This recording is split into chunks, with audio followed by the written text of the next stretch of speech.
there. Steve here. That was a little track from Mad Professor for today's demo. This is the Mad Professor Supreme pedal, and that track is a contest they put up on the web. You can download it and submit an entry and try to win one of these wonderful things. This got my Matt Schofield shirt on here. This props to Matt. This pedal was developed and together with him based on some other things that he was using of theirs. And wonderful, nice guy that he is, he signed this one for me at a show he recently did here in Northern California. I'm sure that doesn't add any mojo to it. It's just really nice guy. I've worked a couple of shows that he's been on, and just wonderful cat. So he was fairly well known for using a royal blue overdrive, what that focuses, another Mad Professor pedal, along with something else that when he went to his bridge and do a little higher gain tone. So he started at one point using the Mad Professor Twimble pedal, and then went back to Harry and the folks there and asked if there was a couple of tweaks that could be made to it. So they came up with this box. The first, there's two levels of gain to it, in similar to like a full tone or something. Many other pedals, there's a right and a left to it. A complete set of knobs for volume, gain, bass and treble, so you can really tune the sound in. On the, especially in this little room, on the lower gain side, which he tends to use for the neck pickup, you kind of want to dump a fair amount of bass so that it doesn't overload things. Keeps it clear. The pedal does a wonderful job of cleaning up and helping to keep the bottom out, helps that out. Whereas on the other side, bring it back in a little bit, up the gain. That's the side that is primarily tailored for how he uses his bridge pickup. And it does that phenomenally. Both sides have very, very little compression to them. That's one of the unique aspects of this pedal. The Royal Blue was really good at not having compression on it, or very much, but this is even more transparent and less colored. It's a slightly less bright. I think the Royal Blue had a certain high end to it that was did a wonderful job cleaning up on like a number 4 position or something. But this is very nearly as good and is more neutral throughout. Then the higher gain thing, again, there's almost no coloration to the pedal. You just hear the guitar. The switching's a little odd in that, or it just takes a little getting used to. The button on the left switches between the two sides. So when this red light is on, you have the lower gain or bridge sound, and when the green light is on, you have the bridge or higher gain sound. But neither is on until you push the right pedal, which lights up this blue light. So it kind of allows you to preset one or the other, and how Matt used it when I saw him last weekend was he basically left it on all the time and just switched between the two sides. It cleans up so well that you really, really don't need to turn it off unless you're playing James Brown songs or something. There is a switch that allows, in the middle here, a little micro switch or little toggle switch that allows you to stack the two, and then it behaves more conventionally with one switch or the other switch, or leaving both on. And you have to do the tap dance between the two if you want to just go back and forth. It compresses a little bit when they're stacked. And part of what's wonderful about this pedal is the fact that even in the higher gain bridge position, it doesn't really compress. Notes just pop in and out, unlike any other overdrive I've ever seen.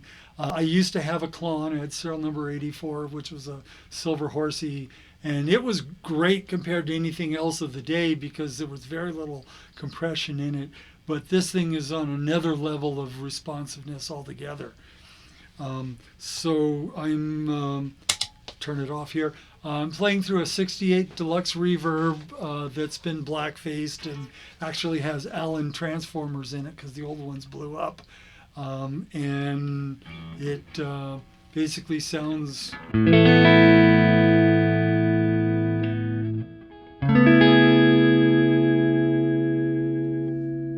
like that. This is a local luthier, Keith Holland, custom Strat that he made for me, and another fellow named Dave Chillisvili, who operates under Chiltone, wound these pickups to be very vintage and very clear. And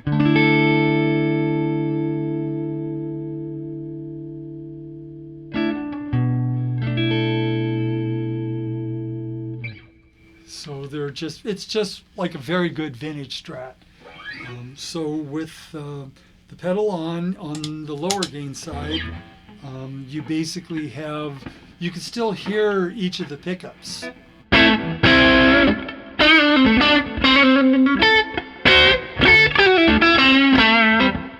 Put it to the 4. Middle. Number 2.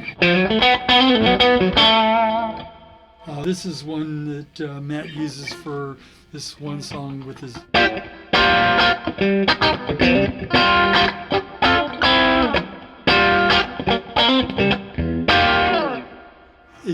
The clarity is there even when there's some gain going on. That's turned down a little bit. And then the bridge, even on the so-called neck side.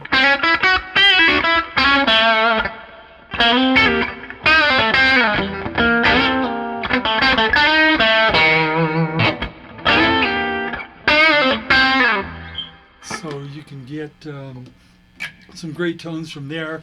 And then part of its raison d'etre is being able to switch rapidly over.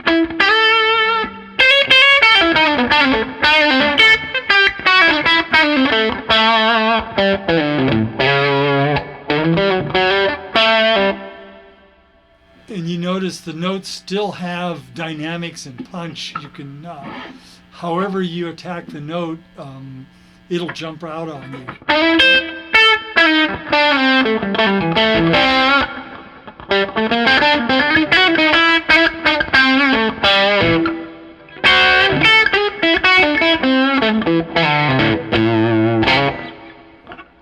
And then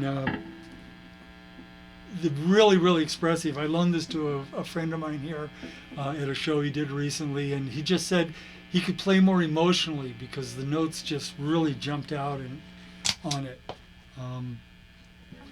I have this set up with also another kind of biter thing from Matt is this deep blue delay that just has a slap, and then some reverb to cover that up, so you don't really hear the slap as much, but it kind of does this round off thing.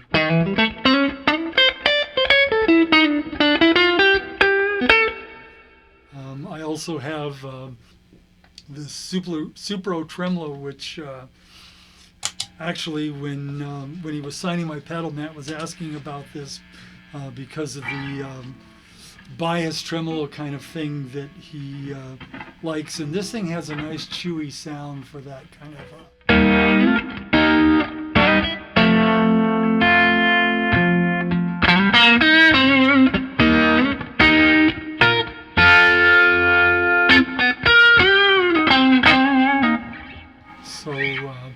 although I primarily love it for the harmonic tremolo, which I'm forever playing this Landreth Brothers song that he uses it now, but he didn't use it to record it. But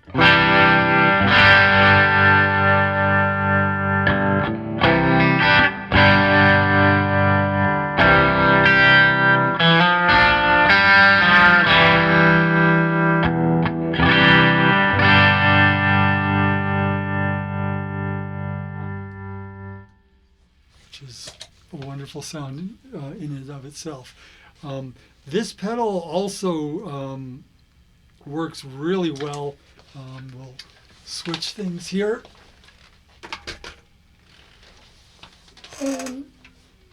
Grab a Tele, which I didn't check to see if it was in tune. Good enough. And it just, I got a feeling that folks in Nashville are going to start using these.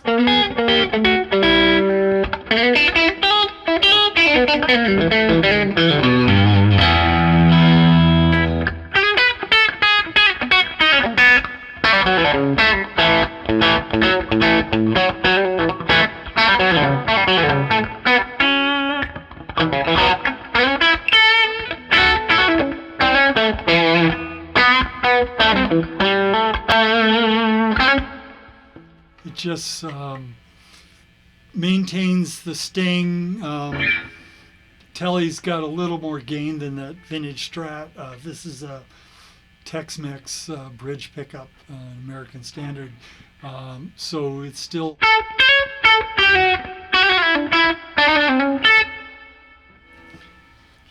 I guess we can try the higher side.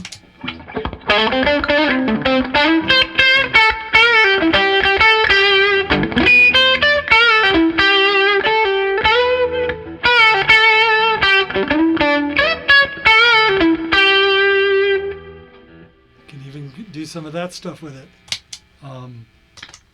We'll even add in some humbucker here.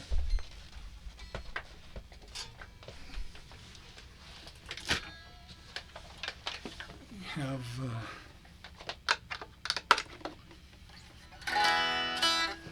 this is 85 dot reissue and medium hot pickups, whatever they were putting in them at the time with that.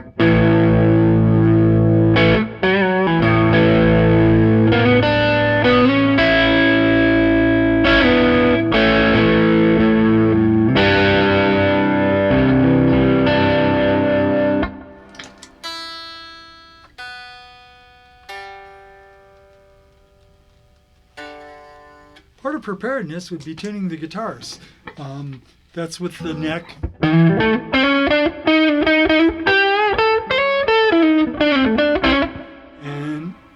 And the higher gain side.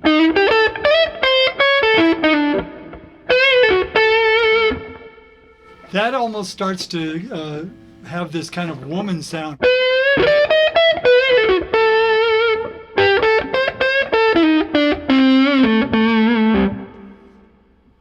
And then the bridge, get a little more conventional rock.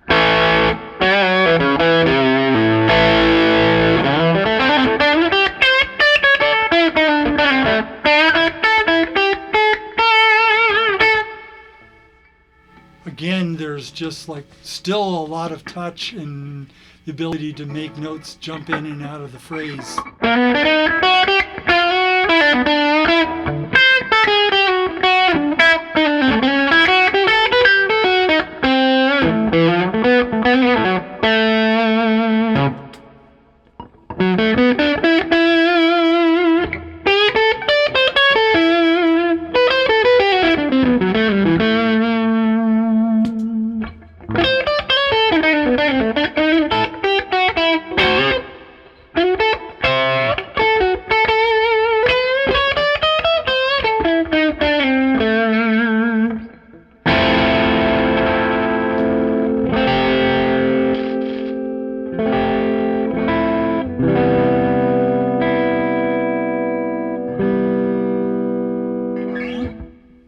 So although it was developed for use with the Strat, it'll work with anything.